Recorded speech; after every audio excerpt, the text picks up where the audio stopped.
Good bad ugly cinema అయితే చూసారు friends. ఇంక సినిమా ఎలా ఉందిరా అంటే, అజిత్ని ఈ అవతారంలో చూసి చాలా సంవత్సరాలు అయింది.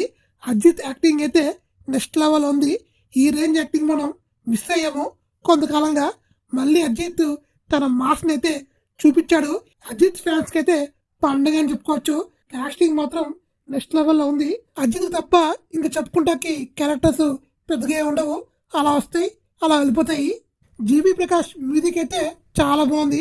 బ్యాక్గ్రౌండ్ స్కోర్ ని చాలా బాగా కొట్టాడు. అయితే సాంగ్స్ విషయం వచ్చేప్పటికి సాంగ్స్ తెలుగులో బాగాలేదు. ఇంకా ఈ సినిమాలో హీరోయిన్ గా త్రిష యాక్ట్ చేసింది. త్రిష క్యారెక్టర్ చెప్పుకుంటాకి పెద్ద ఏమీ లేదు. హీరోయిన్ ఉండాలి కాబట్టి ఉంది, అంతకు మించి త్రిష క్యారెక్టర్ పెద్దగా ఏమీ లేదు. అర్జున్ దాస్ చాలా బాగా చేశాడు.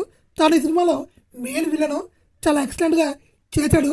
Arjun Das cinematography, production values excellent గా ఉన్నాయి. ఇంకా ఓవరాల్ గా చెప్పుకోవాలంటే ఈ సినిమాకి ఈ వీకెండ్ లో మాత్రం మిస్ కాకండి.